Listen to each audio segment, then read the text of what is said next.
What the Actual Fork podcast is co-hosted by two intuitive eating registered dietitians, yours truly, Sammy Previtt, owner of Fine Food Freedom, and Jenna Warner, owner of Happy Strong Healthy. We can't stand diet culture bullshit and love keeping it real. Our mission is for all humans to believe that they are made for so much more than chasing a smaller body. We are also here to share with you that food can be fun and pleasurable again. Although we are medical professionals, we are human too. We are not afraid to share our deepest, darkest secrets and how years of our lives were taken by diet culture. We started this podcast so no human has to feel alone in their journey towards food freedom. So get comfy and join us for a casual convo where you can expect to laugh, cry, learn, and grow. Welcome back to another episode of What the Actual Fork podcast. Jenna, what are you giggling about over there? Because I just said hi when you guys record. Hi. I forgot what you were going to do. Hey guys.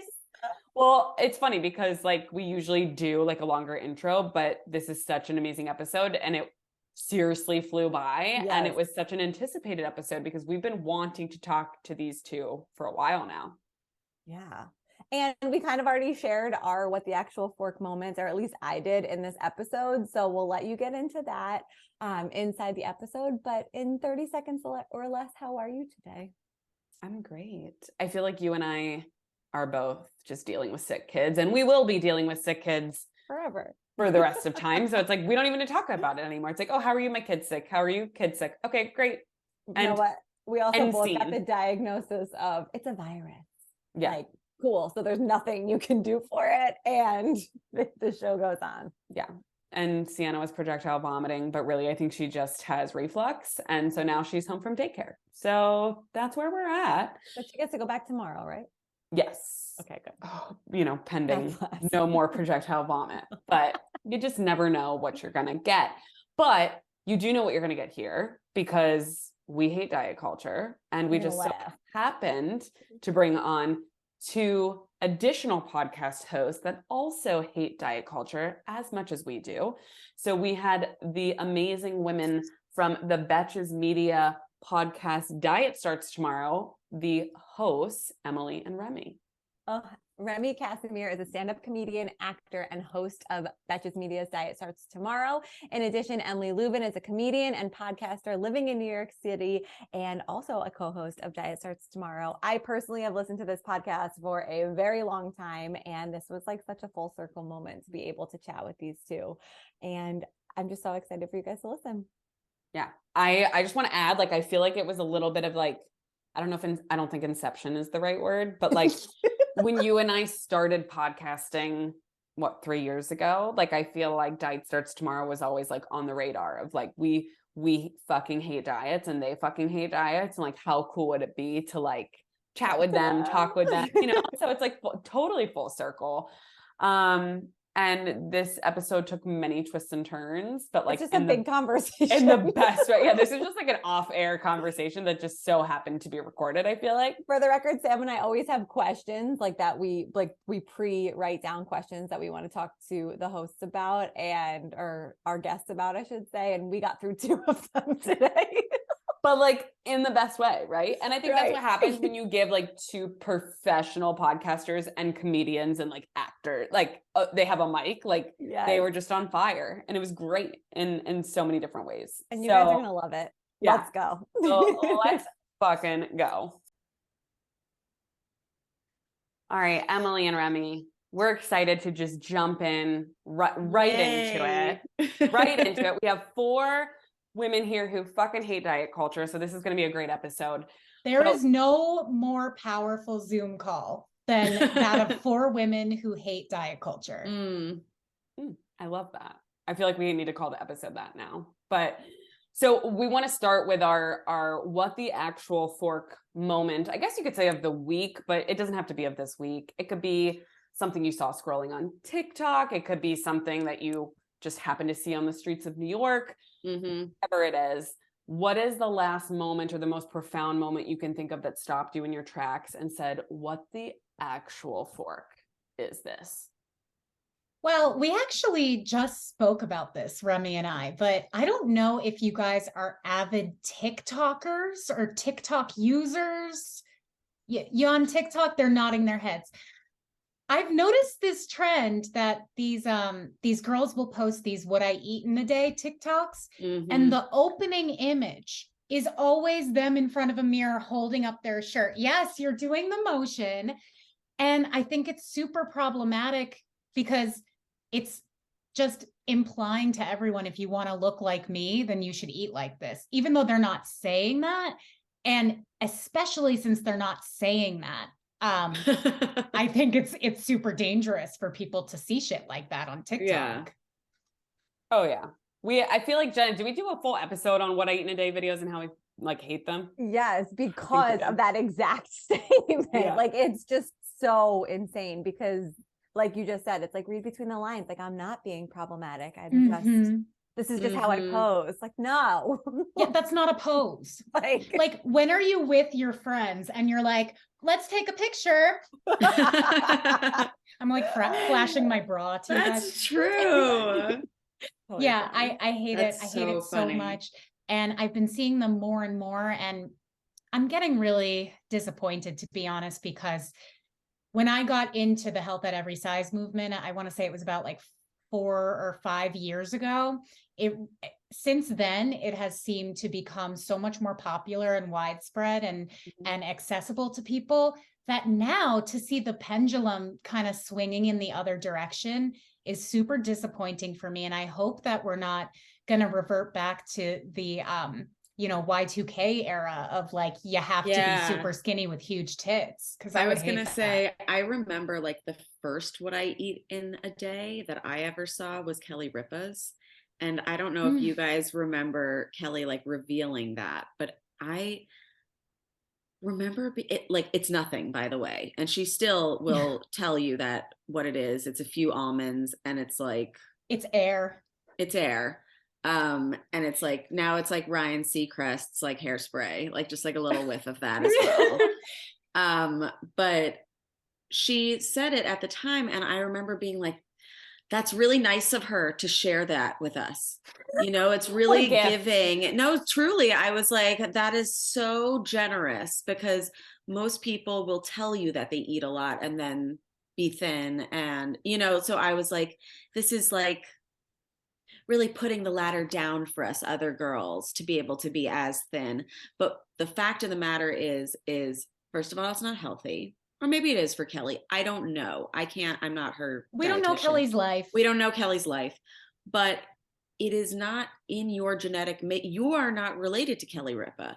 So no matter what you do, even if you eat exactly like her, there are some bodies that are just predisposed to keeping on weight. There are some skeletons that are just wider. You know, like you're not going to shrink and your eyes aren't going to turn blue either. Like, Unfortunately. I would love if my eyes turned blue. I used to wear blue. Remy's got them au naturel. But in an acting class once, no, you guys, I was told to turn around, or me and all the other light-eyed people. There was one girl who was giving a monologue and she was like, can all the light-eyed people turn around? Because like, I have a superstition that like your eyes are going to like steal my soul. And we were like, shut the fuck up. Yeah. That is hilarious. Yeah. What does she do walking down the street? Oh my God. I have no idea. You know, it's so funny that you brought up Kelly Ripa, because I think she's one of like the biggest offenders in this area. And I used to do bar classes at Physique 57, and Kelly Ripa was kind of the unofficial spokesperson for Physique 57. She said she did it every day. It completely transformed her body, and she really popularized that workout. And for a while, I did. I mean, I don't think I would say this, but I think subconsciously it kind of was like, okay, if I do this several times a week, I will look like Kelly Ripa. And I hate to tell you guys, it never happened. Yeah. And it sucks that stuff is coming back.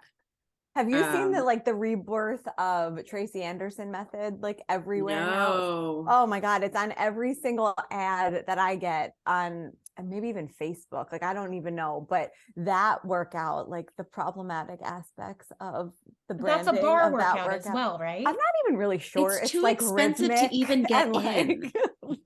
You have to get a membership to get a membership. No, it's wild. I did it once in the Hamptons one time, and I was like, I just paid $60 and I have no idea what I just did. Yeah, that's where you do it, right? When you're in the Hamptons. This is an experience. I want to try it, and it was.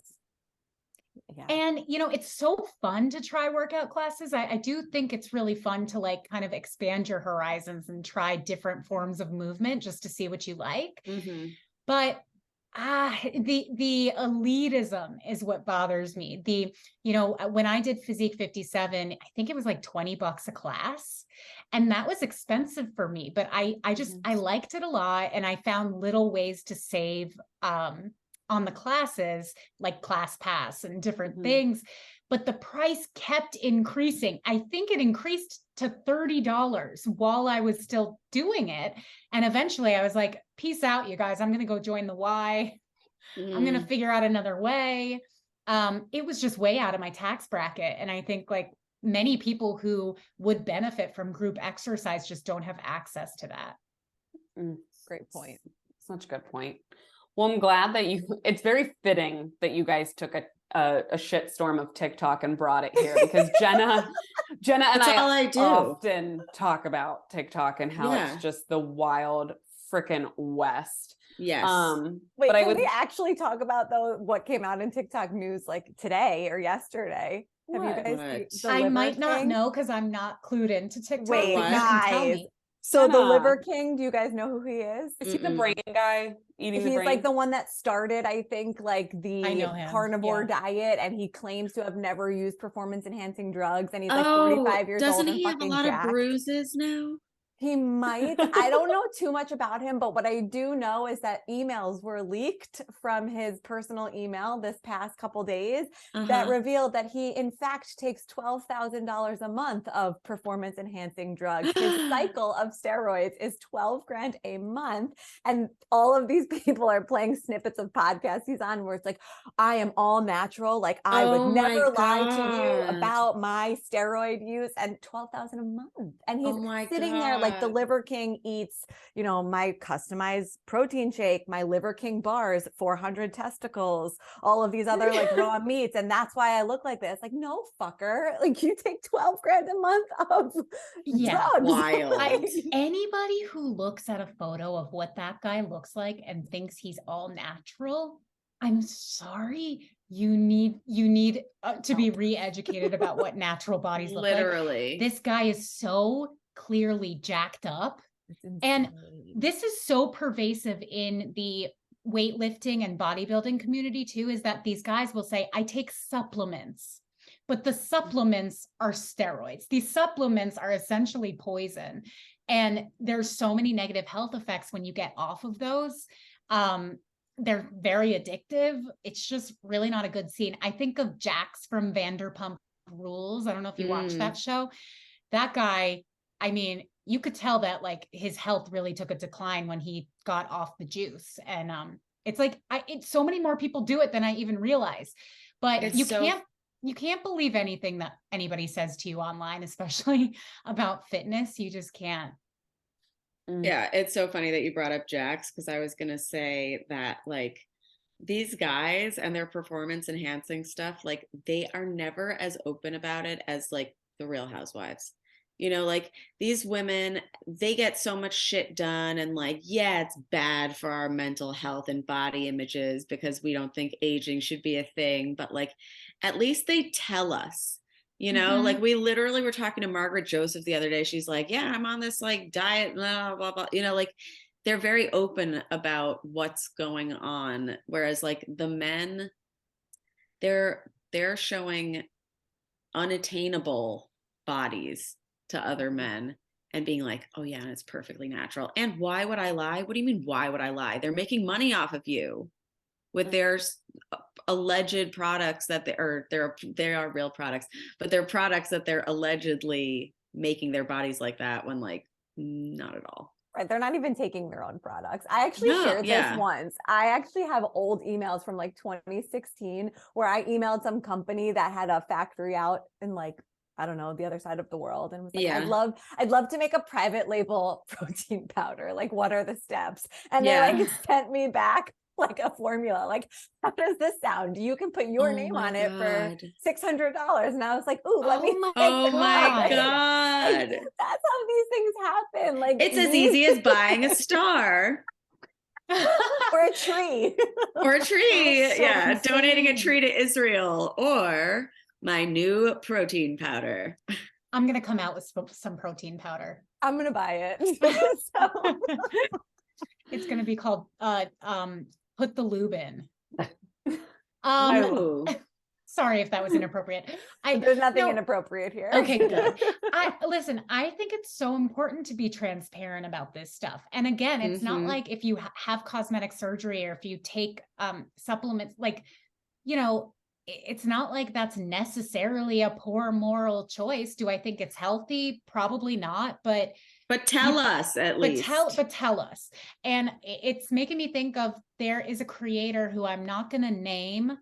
This would actually really upset me. This disappointed me because I'll say it. His name's Mike.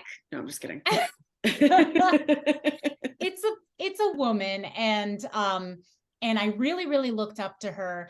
She created a lot of recovery content at a time that I was going through recovery, and I found it so helpful, and I found her really inspiring. And then in the past couple of years, I started to realize that she lies about certain plastic surgery procedures. And it's very, very apparent based on, the way her body has grown. This is what I'll say. Her upper half and her lower half have grown at disproportionately different rates and I don't think it's genetics. And I don't think it's intuitive eating either. Everyone's having a really fun time calibrating this woman's body. They're like, which half? True. I'll say it. It's the ass. It's the ass. The ass is not like, there's no way on God's green earth that ass is from nature. And like, even, there are certain things that when people get a BBL, like there's certain changes that you can actually spot. Like the shape of their belly button changes and stuff. And I've started to notice that. So I'm kind of like, well, if you're not going to be transparent about it, you're going to make a lot of girls feel bad when they go into recovery and they start intuitive eating and they don't have like a big fat ass and a tiny waist like you do. I just think that's so dangerous. So this is somebody who is saying that their body changed because of intuitive eating? Intuitive eating and working out. That, like everything just rushed to the ass. Right. Yeah, you guys. If you build it, they won't rush to the ass. Like your ass will get a little stronger, a little higher. Yeah, but also the ass is not going to be like a perfect heart shape, like molded out of clay. I just call bullshit on it. And I'm like, it's a disillusionment for me because I was very inspired by her content until I realized that. And I just don't think you need to lie. If you want to change something about yourself, let's be transparent about it. That's okay. It's not a negative moral choice. It's your choice. I saw a TikTok of, it was like, 3 experts have confirmed that Barbara Corcoran had 2 facelifts. And then she like came over it in the green screen and she's like, it took 3 experts to figure it out. Like, come on. And I was just like, I love you. You're so real, Barbs. Well, I would say all we can hope is that like creators, like what you're speaking about, Emily, is, maybe one day she'll come out and talk about that and say like, I wasn't truthful with you. And, Jenna and I often say on our podcast how like Jenna used to want a protein powder with her name on it, right? Like we constantly, not only currently still fuck up to like publicly talk about it and talk about growth and transformation. But we used to be very big diet culture dietitians. Yeah. And so we love to talk about that openly, just like you guys are talking about, because like the more you talk about it, the more people are like, oh, it's okay, right? And I think so many Yes. people think like that, I'm going to use air quotes, of anti-diet movement. That can mean a lot of different things to different people. People think like, oh, you're anti-me, right? Because I've dieted. And it's like, no, we're anti-diet culture, right? We're anti this $72 billion industry. Yeah. If you have dieted, or if you have gotten plastic surgery, or if you have, manipulated your body or made people think something, it doesn't make you a morally bad human, right? Nope. Like it makes you sense. affected by diet culture. Yes. And literally, I would say that at least the four of us sitting here, I think, are people who we were influenced by diet culture before. Like we talk about it now because we had stuff happen to us because of it. I don't think that there are many people who have been body neutral this entire time that are now speaking out against diet culture, because it's like, no offense, but what do you know? Yeah, because you were filtering out those messages naturally. Yeah, you did a great job. Nothing. Yeah. You never had disordered eating. You never had an eating disorder. You never had body dysmorphia. You never spent hours a day thinking about whether you deserve food or not. Like, how wonderful. Okay, well, this is why we're anti it, because it fucked us up. Yes. Stole a lot from us. Stole a lot of time.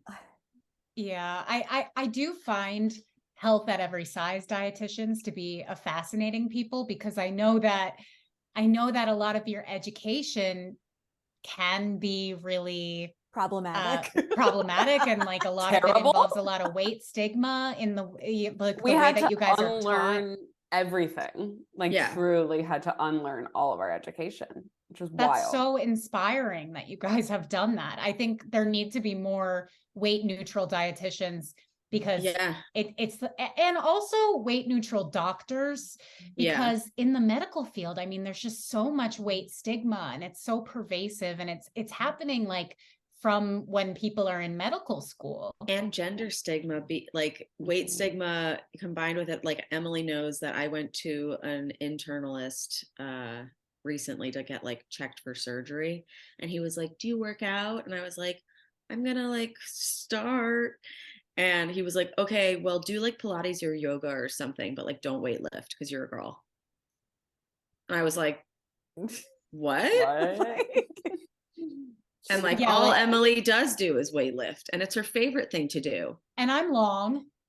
I don't like the term lengthening. You're not gonna, you're like, I just don't, I like have a really hard time with it. And I said something that was pretty anti-Pilates on our podcast, and I got a little backlash. And let me just say, anybody listening to this, if you enjoy doing Pilates, absolutely do Pilates. I'm not saying, Pilates is bullshit.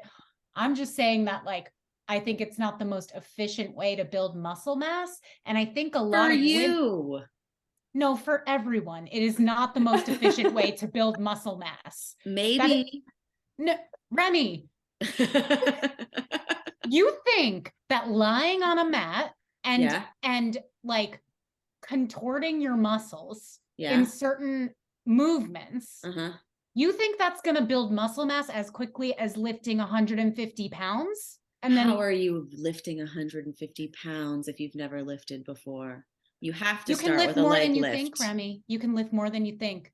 And whatever. This is how we get into dangerous territory. So this actually leads into our question that I know Sam and I really want to know. And so it's very clear that you two have an amazing rapport together and that you know how to work a microphone. But tell me how the two comedian sex therapists on here, like how did you become the new DST podcast host? DST meaning Diet Starts Tomorrow, which I personally have been a fan of for a very long time.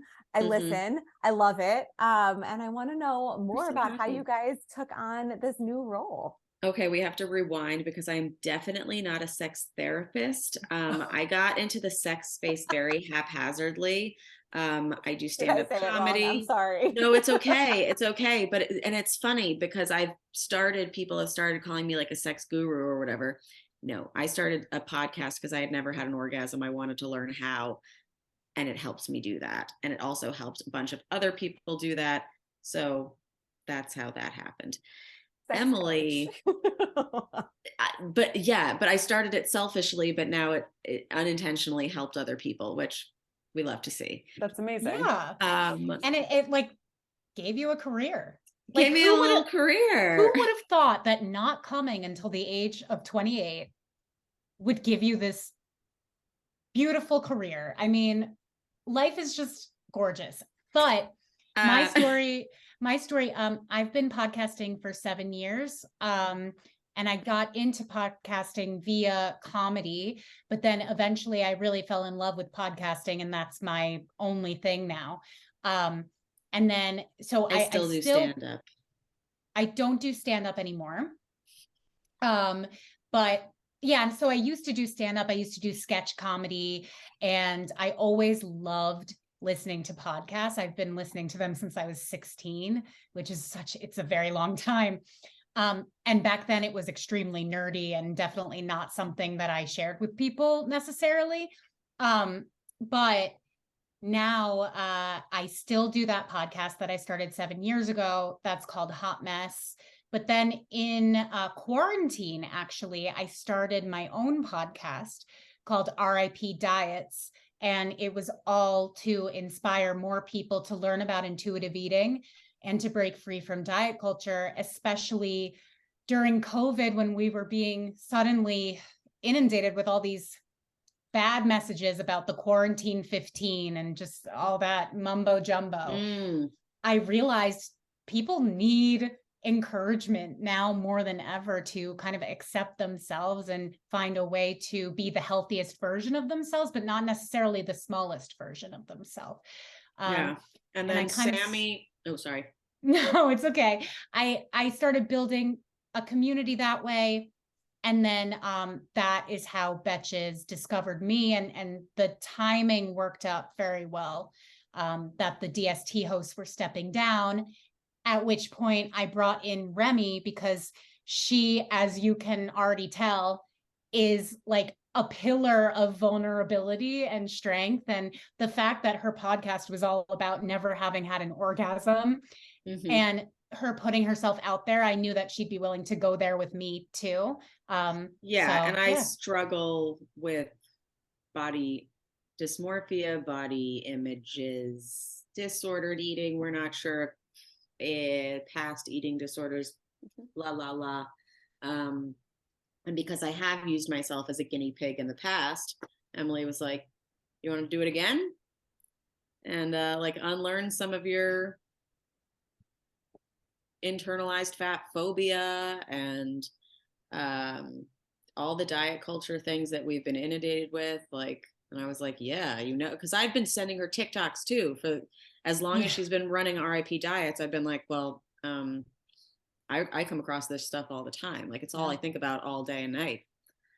Here, look at this. And then she's like, okay, chill. Yeah. And like I said, I'm not intuitive with TikTok. So, and Remy is, so she would send me, different body positive or body neutral TikToks. And oftentimes I'd throw them up on my page and be like, these are so good. And I never see them because I'm horrible with technology. I would love to hear, do you guys have an episode on that kind of like blends both of these when we're looking at what Remy does? Remy, your podcast is called How Come, right? Okay. So like, I'm thinking of like an episode. Okay. So my brain goes to, as a certified intuitive eating counselor, we have evidence-based assessments that we have all of our clients fill out. And one of them talks about the behavioral implications of how dieting harms our life in ways that we might not think. And one of those things is avoiding intimacy. And so I'm thinking about like, there could be such a blend of an episode of, because of course, right? When we hate our bodies, when we're uncomfortable or feel discomfort in our bodies, that's absolutely going to blend into intimacy. But I feel like that has to do with intimacy with other people. It has to do with intimacy with yourself. Like, if you can't find yourself hot, you probably can't masturbate, or it's like, you don't even have to find yourself hot, but if you're thinking that you are disgusting, or You're like, not going to be in the right mental space at all. And sex is so mental, even more than it is physical, a lot of the time. And I definitely think it was a problem for me. Like, I think we talk about this all the time. Porn was mostly man-made for men when I was growing up, and it was very like girls being hot and like sucking in their stomachs and like looking back at stuff and like having no hair on their butthole. And I was like, all of this is very unachievable, but I would still try it. And when you're sucking in, you're not gonna come. It's just, you're just not going to, because you're too tense. Yeah, you're too tense, and like your mind is elsewhere. You're thinking about what you look like to another person, which is like, you should be focusing on more sensory things, like try to ground yourself in like, how does this feel? Like, what am I smelling? What am I tasting? Not like, does my ass have another ass? She brought that up the other day, and I had to ask her for clarification. My ass does have another ass. I did not know what that meant. Beautiful. It's gorgeous, Remy. Yeah. I told you, all babies have two butts, and we love them for it. We do. Nothing like a good no, baby but we butt. have not done an episode of DST yet about intimacy, but it's definitely on the list, because you're right. They definitely play into each other and affect each other. I struggled for years with an eating disorder, and it took many different forms. You know, every time I would swing the pendulum to one side, it would just swing right back to the other side. And I was very unhappy for a long time. And I was not connected to my body at all. And that definitely affected intimacy when I was dating somebody, or it just, I never ever enjoyed sex really, because I didn't enjoy even existing in my body, if that makes sense. Yeah. So I would just go somewhere else. Like, no matter what I was doing with my body, I would just go somewhere else. I would often feel like I wished I didn't have a body. And that's something that is hard to articulate. I literally was just about to start singing, I'm so sorry that you have to have a body. Do you know that? Yeah. No, I don't. What is that song? It's a TikTok sound, and I'm always like, I'm sorry about it too. Like, it sucks. But that makes so much it's nice. That makes so much sense though, because when we were talking about earlier how like diet culture steals not only like your time, right? It steals a shit ton of money, and it steals precious memories and being present. Like, sure, you might physically be in a moment, whether you're at a holiday event or whether you're, you know, in an intimate moment with a partner or whatever, but just because you're physically there doesn't mean you're like mentally, emotionally present. So I just thought that was like an interesting marriage of both worlds, Remy. 100%. Really tackle. No, but I think it's sex, it's beauty standards, but it's also gender. Like, all of these things are combined to make one gender more suppressed, one more go inside, take up less space, subservient. Yeah, be more quiet. Totally. They're all connected. It's crazy. Yeah. I just keep thinking about the comment that we were talking about before, about doctors and nutrition and how they need to stop. And Sam and I were discussing off air, I think Tuesday, Sam, about the weight stigma from obesity doctors, quote unquote, heavy air quotes, on TikTok. I don't know if that's on your pages yet. And speaking of fucking up publicly, Sam, remember how we both shared that we both have the degree in weight management from school? Oh yeah. Because I was trying to say like, well, I have an obesity certification. I'm like, bitch, I do too, and that's bullshit. Like, I could straight up tell you, they used to tell us to like tell people to not eat food and like take a meal replacement. Like, total trigger warning. Like, that's a sign of disordered eating. Yeah. You know, we just recorded a couple shows, and on one we were talking about how it's just crazy how we prescribe the same behavior to people in larger bodies that we call an eating disorder in people with smaller bodies. Yeah. It doesn't make any sense. Yeah.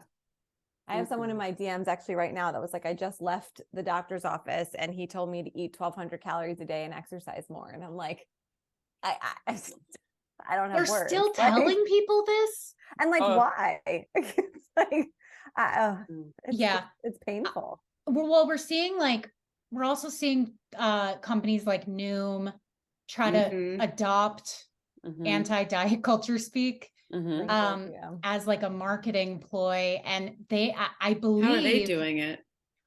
How are they doing it? Yeah. They're saying it's not a diet, it's a lifestyle. And, allegedly they take into account like all these different factors and teach you how to just live a balanced lifestyle. But past users of the app have spoken out and said, no, this app was telling me to eat 1,200 calories a day. This app was not helping me live a healthy lifestyle. It was basically doing the same thing that Weight Watchers does or MyFitnessPal and just rebranding it to fit into this anti-diet mentality that unfortunately is pretty trendy. So it's getting lost in the marketing.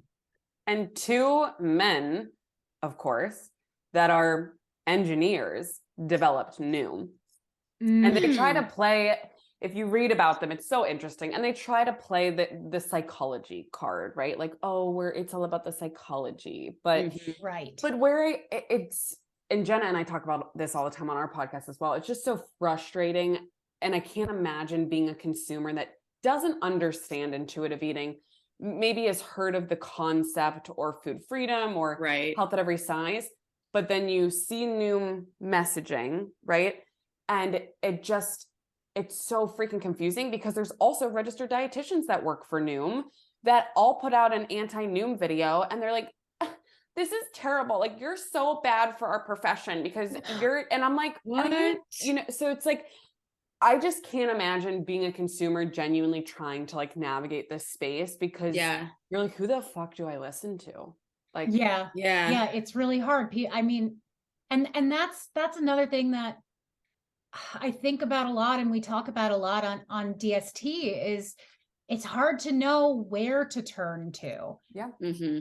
I personally think being intuitive in the way you eat, intuitive in your movement, like really getting in tune with your body, which I admit is it's not a quick process. It does take some time and it takes a lot of relearning and rewiring, but it is such a more stable place to be in than constantly looking outside yourself for answers about how to be healthy. Once you become intuitive, you realize that it's not even that complicated. We've made it so much more complicated because the diet industry is such a lucrative industry that they're basically just preying on the fact that none of us know what to do. Literally, Emily, as we were like talking about this, I was started like at Noom. I was thinking about this diet that my mom used to do where it was like she had a accountability coach and she would have to take pictures of her meals and stuff and he would tell her like what was okay and what wasn't. And I was like, oh, that must like be an eating disorder, but like maybe it's not and whatever. But like then my brain went to, I wish I just had somebody to tell me what to eat all the time or whatever. Like just like that old thinking like resurface. And I go, I do. Me. Like my literal brain is the thing that's telling me like, why would I want something to tell me, oh, you need to have broccoli today if what I have in the house is zucchini and I happen to want that? Yeah, exactly. Yeah. Or what if you're not? Why are we trying to overcomplicating things? Yeah. What if there's a cupcake in my house and I can have that instead? Yeah. It's the time of year where like people will ask dietitians specifically, like, what are your tips for the new year and blah, blah, blah. And my tips are always like, drink water, get outside, like literally go outside and do nothing differently than you did any other of the 365 days this year. But the reality, no fucking difference. reality is that most people, when they think about getting healthier, air quotes, like they don't do things like get outside or drink water because they don't see them as valuable, because diet culture doesn't talk about those things that are actually health promoting. No, and they that's only where, want like, aesthetic goals, not internal, like, because how do you measure how you're feeling? Dare you write a diary? Like that wasn't part of wellness culture until 2 years ago. Yeah. You know, like I have been trying to unlearn that the gym and what you look like are connected. Like, I don't want to go to the gym to look different. I want to go to the gym to feel better or to be able to bend at the knees when I'm 50. So, yes, I love that. It's a very worthwhile goal. Yes, absolutely. Chase after and I mean, grandkids. that's another thing I always like. I know that I probably annoy people with how much I talk about weightlifting, but I just think it's so great for your bones. Somebody like, get this girl some barbells for Christmas. Wait, I feel like Emily and Jenna have like yes, a connection, and then Remy and I with our blue eyes. There's just something about yes. Oh my we're wearing gosh. the same color. We don't need to weight lift. We're just gonna steal your souls. Yeah. Yeah. Muscles. We're gonna lightly walk and maybe do like a yoga pose and have blue eyes. Yep. Bunch of white walkers over here. Well, Oh Remy, my God. well, Emily, I just bought for my husband, who doesn't listen to this podcast, so it's fine. But there's like something called like Animal House Fitness. It came up on one of my ads on Instagram, and it's how you take your dumbbells at home and you turn it into like attachments that can create barbells, or you can put it on your foot to do like leg lifts and all sorts of. I'm going to send you the link, and I'm so excited because it was a selfish gift that I bought for him that I really want. That is so cool. Yeah, the reason why I talk about it so much is because I feel like women are discouraged from doing those workouts. Totally. Either as because I was at the doctor for no reason. I mean, by the doctor, that's crazy. I mean, I've never heard that, but unfortunately, I'm not surprised. But also, what about? Sorry, I also, it's just intimidating. It's just really intimidating for a woman to go into a gym and to go into the weight room and to see all these dudes, and they're so, brolic with their big heavy weights and chomping on raw testicles, chomping on raw testicles. It's just really intimidating. So I just would like for more women to give it a try, because there are just so many health benefits, and I feel like a lot more women would enjoy it if they tried. And I think, not to bring it back to aesthetics, but I think a lot of women have been dissuaded from working out because they don't want to get too jacked, because jacked women have not historically been considered viable little wifeys. And I actually just fight back. Yeah, I just recently spoke to someone who was saying that he essentially had to come out to all of his friends as liking muscular women. And I was like, aren't you bisexual? And he was like, yeah. And I was like, did you come out at the same time? He said, no, I came out way before as bisexual. And I was like, so the patriarchy is so strong that it makes more sense to be attracted to all and any men than women with muscles? Crazy. Like, and he said the best sex of his life now is with women with muscles, because he's really into that. So like, if you are dissuaded because you are the type of body that will get jacked, if you think that's hot, that's cool. There are other people who are also going to find it hot. Yeah. And like, everyone is allowed to think what they think is hot. But another thing is, like, aesthetics are just aesthetics. And I mean, my boyfriend is a very slim guy. And I used to only date guys who were much bigger than me. And at the time, I thought that's just what I was attracted to. But looking back now, I realize it was because I felt insecure and I wanted someone who was a lot bigger than me, because I wanted to feel small and dainty and feminine. And I never even thought that I could find like a slim guy attractive. And it's completely expanded my mind about like what I think is attractive and how important aesthetics even are to me, because I found someone who's like a really good match for me and we have really good chemistry, and I don't even care about his body size. I was just gonna say healing your relationship with food and body and self and fitness and all of the things that we talk about, it comes full circle and it allows you to realize what your preferences are in life, right? Like we talk about And they can preferences all be with different. food, all the time, but like your intentions behind your choices are everything, and picking a partner is no different, right? A partner or an activity, like how Emily, like you want to shout from the rooftops, right? How much you love lifting weights. For me, lifting weights is so triggering due to my past relationship with fitness. So it's that makes sense. Right. And I'm a certified personal trainer too. So it's interesting just how different everyone is. And that's why intuitive eating is so nuanced as Sammy's well. practice used to be inside a gym. I literally used to counsel people weight loss inside of a gym.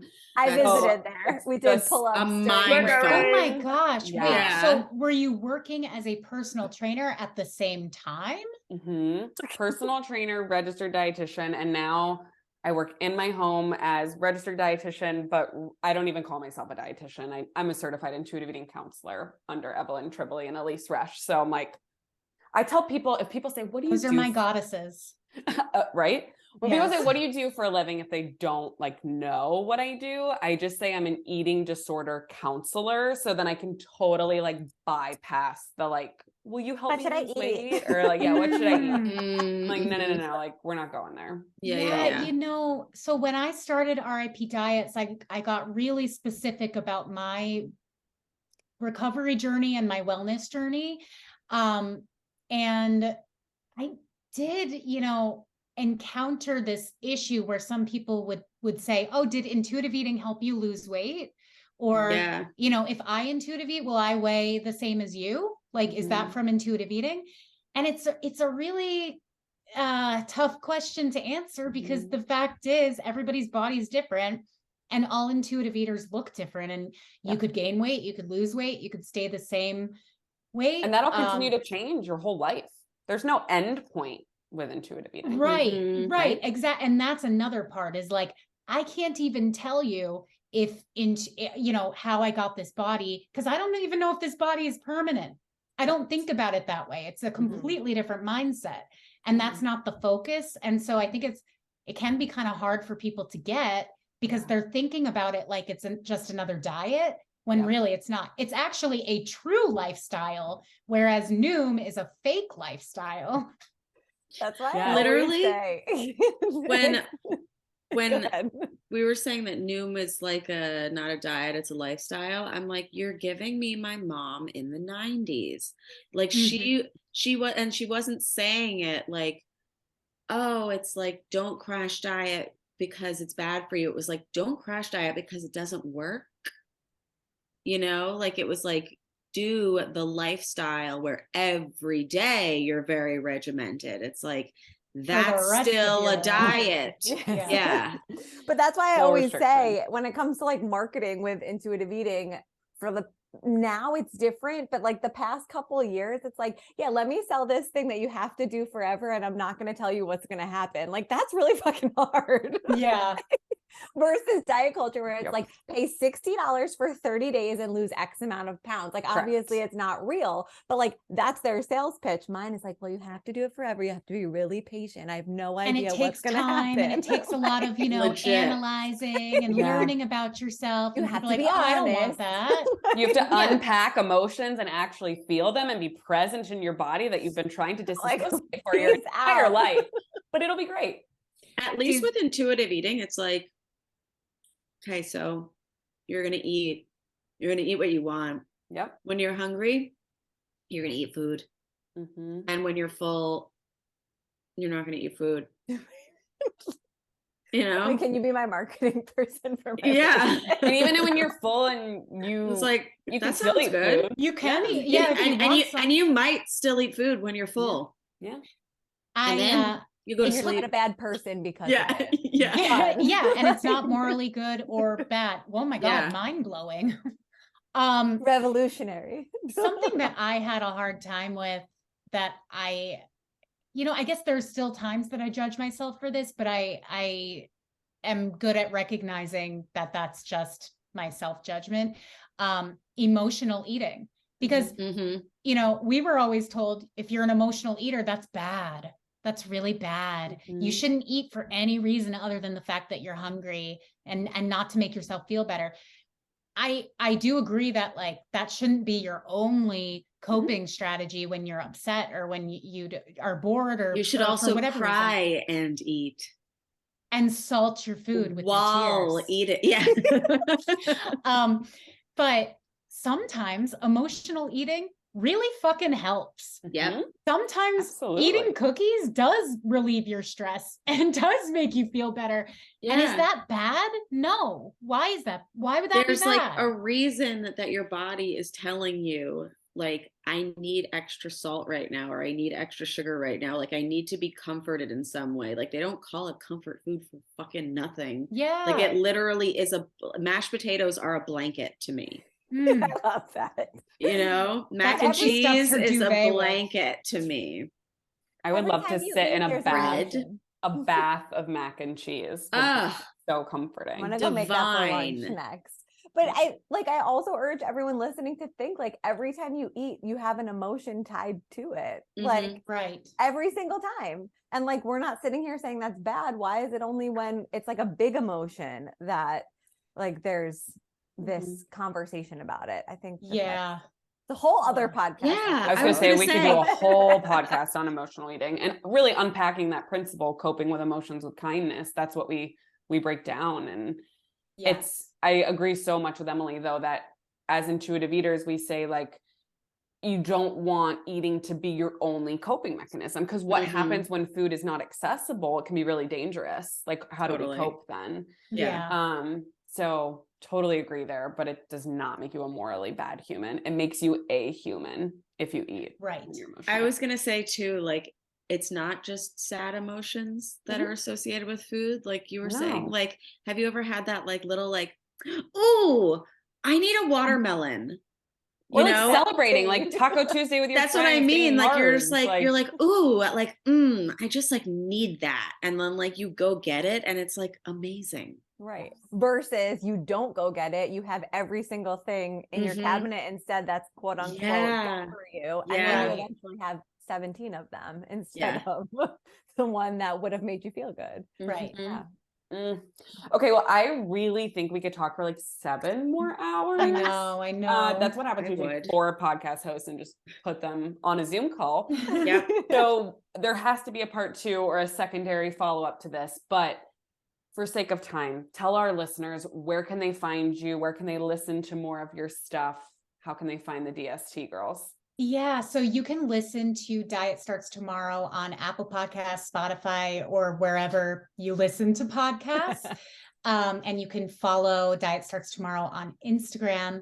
And then to get more access to me, you can follow me at Lubination on social media.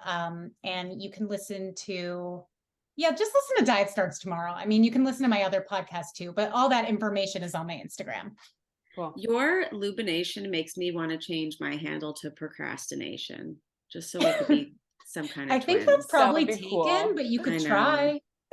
Unfortunately, my handle is just my name then. It's Remy Kassimir. You can find me on all the platforms. If you're having trouble having an orgasm, check out How Come.